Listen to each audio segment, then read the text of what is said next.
Hiiglaslik pragu lõhestas maad. Kaos, hooned varisevad kokku, inimesed üritavad end paaniliselt päästa. Planeeti on raputanud järjekordne võimas maavärin. Ja see pole juhus, vaid järjekordne lüli kiirelt jõudu koguvate looduskatastroofide ahelas.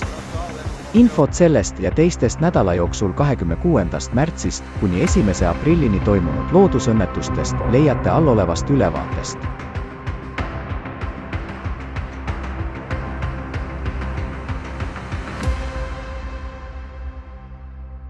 Seismiline aktiivsus. 28. märtsil toimus Myanmari keskosas laastav maavärin magnituudiga 7,7, mida oli tunda ka paljudes Kagu-Aasia riikides. Tais, Hiinas, Indias, Vietnamis ja Bangladeshis. Maavärina epitsenter asus Mandalay linna lähedal, kus elab üle miljoni inimese. Seismilise sündmuse kolle asus 10 kilomeetri sügavusel, mis muutis löögi äärmiselt võimsaks. Riigi kesk- ja loodeosas varises kokku või sai tõsiselt kannatada üle 10 000 hoone. Teed ja sillad hävisid, templid, mošeed ja sajanditevanused ajaloomälestised varisesid kokku. Mandalay rahvusvahelise lennujaama töö läks rivist välja juhtimistorni kokkuvarisemise tõttu. Seal toimus täielik elektri- ja sideteenuse katkestus. Raudteerööpad olid painutatud nii, nagu nad oleksid tehtud mitte metallist, vaid plastilist. Toimunud maalihked eraldasid mõned piirkonnad välismaailmast. Kõik see muutis päästjate ja humanitaarabi õigeaegselt kohale jõudmise keeruliseks või võimatuks. Eritehnika puudumise tõttu pidid päästjad ja lõksu jäänute lähedased paljaste kätega lahti kaevama rususid, vee- ja toidupuuduse ning päeval üle 40 soojakraadi tingimustes.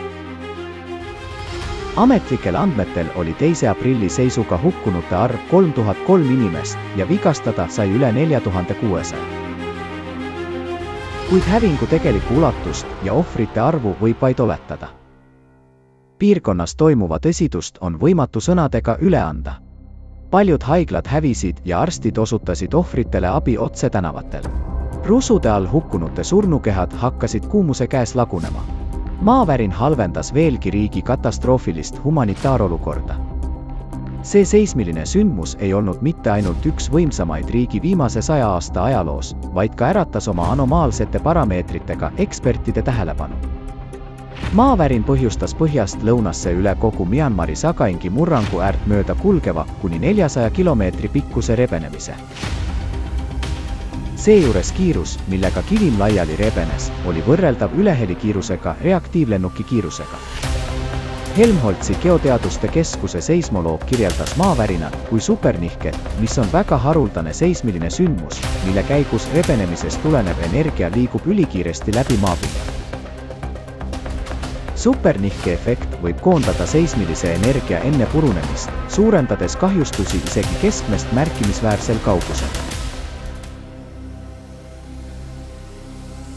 Selle kinnituseks on hävingud Tai pealinnas Bangkokis, mis asub keskmest umbes 1000 kilomeetri kaugusel.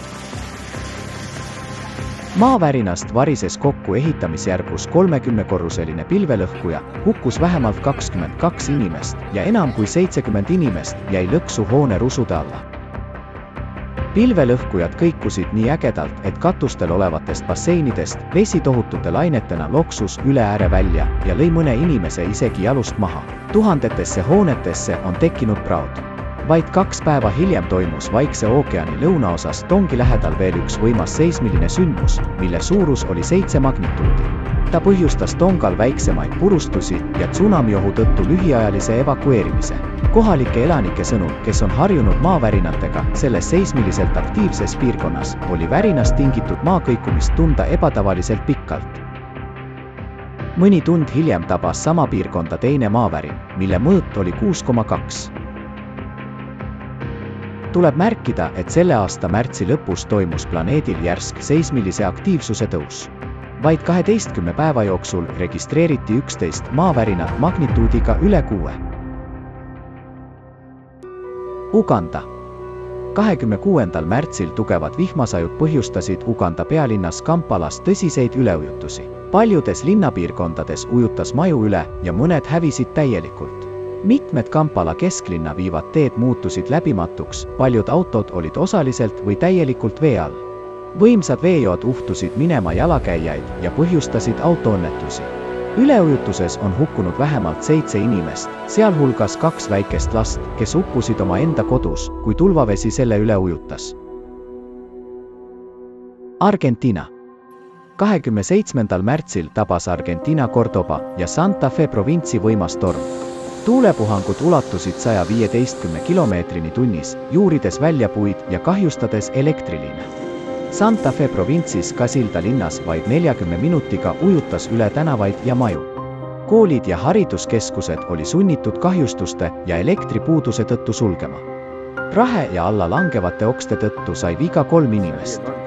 Halb ilm halvas Route 11, olulise maantee riigi kesklinna ja põhjaosa vahel.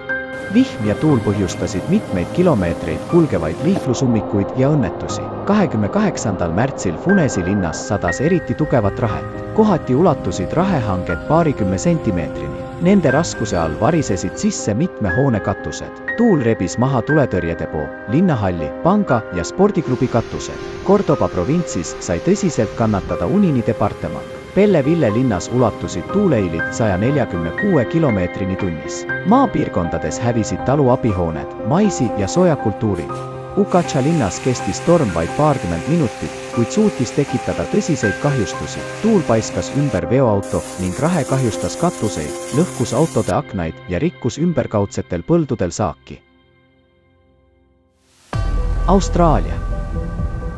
27. märtsil põhjustasid mitu päeva kestnud tugevad vihmasajud Queenslandis ajaloolisi üleujutusi. Osariigi lääneosades sellest sai viimase 50 aasta tugevaimaks üleujutuseks. Eromanga linnas sadas vaid mõne päevaga peaaegu 2 aasta normi sademeid. Queenslandi peaminister nimetas olukorda pretsedendituks. Tulvavesi ujutas üle umbes 500 000 ruutkilomeetri suuruse ala, sealhulgas kuivipiirkondi, kus asuvad suurimad loomakasvatusfarmid.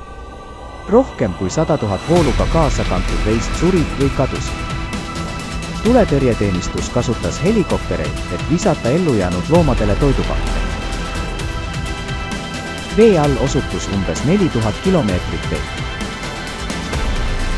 Naaberosariigis Uus-Lõuna-Valesis, mida on samuti tabanud äärmuslikud vihmasajud, 1 inimene on kadunud, 10 on evakueeritud ja mõned võivad olla välismaailmast ära lõigatud, võimalik et nädalateks. Põhja-Ameerika. Alates 26. märtsist USA ja Mehhiko piiriäärset Rio Grande orgu on räsinud rekordiliste sademetega torm, põhjustades piirkonnas ulatuslikke üleujutusi. USA's sai enim löögi Texase lõunaosari. Illasi maakonnas sadas 6 tunniga maha kuni 380 liitrit vihma ruutmeetrile, mistõttu jäid paljud elanikud oma kodudesse lõksu. Sellist üleujutust pole siin olnud alates 1967. aastast. Cameroni ringkonna Harlingeni linnas sadas maha vähem kui 2 päevaga üleaastase normi sademeid. Hidalgo ringkonnas tormiga kaasnesid laastavad tuuled ja tornaadod. Interstate 2 oli vee all ja teed olid täis mahajäetud autosid. Tugevad vihmasajud ujutasid Ülem Kalleni linna suurhaigla, kus võimas veevool on murdnud läbi seina ja tormanud mööda koridoride. Hidalgo ringkonnas stihia tõttu hukkus 3 inimest. Tugevad vihmasajud Mehhikos on põhjustanud riigi põhjaosas üleujutusi, mõjutades 4 osari. Tamaulipase osariigi Reynosa linnas toimunud jõe laialivool ja üleujutus on toonud kaasa massilise evakueerimise ja 1 inimese surma. Monterrey linnas veevooluga uhtus minema autosid ja ujutas üle maju. Coahuila osariigis veetase kohati saavutas kriitilise taseme, jättes mitmed kogukonnad välismaailmast eraldatuks. Märkimist väärib ka see, et kohati sademete hulk oluliselt ületas prognoositud väärtusi. Alates 29. märtsist võimas külmfront on toonud suurele piirkonnale USA's ja Kanadas karmi ilma. Kanada Ontario provintsile suures koguses on maha langenud lund ja jääkülmavihm. Kõik oli kaetud paksu jääkihiga, mille raskuse all langesid puud, ummistades teid, lõhkudes hooneid ja maha rebides elektriliine. Provintsis jäi elektrita enam kui 370 000 kodu ja ettevõtet. Orillia ja Peterborough linnades on välja kuulutatud eriolukord. Elanikke on kutsutud üles jääma kodudesse ja vähendama veetarbimist, et vältida kanalisatsiooni ülekoormamist. Trans-Kanada maanteel kohati oli tekkinud 4 sentimeetri paksune jääkiht, mis muutis reisimise äärmiselt ohtlikuks. Ameerika Ühendriikide Michigan sai tõsiselt kannatada. Osariigi põhjaosas elektriliinidele ja puudele oli kogunenud üle 1 sentimeetri paksune jääkiht ja Negoni linnas 30. märtsi õhtuks sadas maha ligi pool meetrit lund. Kalamazoo maakonnas jää raskuse all murdus ja varises maha puu, purustades auto, mille tõttu hukkus 3 ja sai vigastada veel 3 inimest. Tormine ilm mõjutas ka teisi osariike, põhjustades äikest, suurt rahet ja tugevat puhanguti kuni 155 kilomeetrit tunnis tuult. Tuli teateid tornaadodest Missouris, Tennessees ja Michiganis ning Oklahomas ja ka Arkansases sadas üle 7 sentimeetrist suurt rahet. Looduskatastroofi tagajärjel jäi 5 osariigis elektrita üle 400 000 tarbija. Tormid nõudsid vähemalt 7 inimese elu. Väärib märkimist, et Ameerika Ühendriikides oli tänavune märts paljudes linnades ja üldiselt kogu riigi ajaloos tuuliseim. Katalüsmid koguvad jõudu ja seda enam pole võimalik jätta märkamata. Üha rohkem inimesi mõistab ja näeb, et midagi läheb väga valesti, arutavad, jagavad oma lugusid. Isegi uudistes looduskatastroofide kohta all olevates kommentaarides on selgelt näha, kuidas see paneb inimesi muretsema ja puudutab neid, millist vastukaja kutsub esile igas hoolivas inimeses ükskõik millisest planeedi nurgast. Ühtlasi tahame siiralt tänada oma vaatajaid läbimõeldud, tähelepanelike ja väga südamlike kommentaaride eest videote all. Täname toetuse ja kaastunde avalduste eest neile, kes on katastroofides juba kannatada saanud. Kuid mis on kummaline? Paljud inimesed märkivad üksikuid sündmusi, kuid ei pane neid ühtekokku üldpildina. Nad näevad tagajärgi, kuid ei mõtle põhjustele.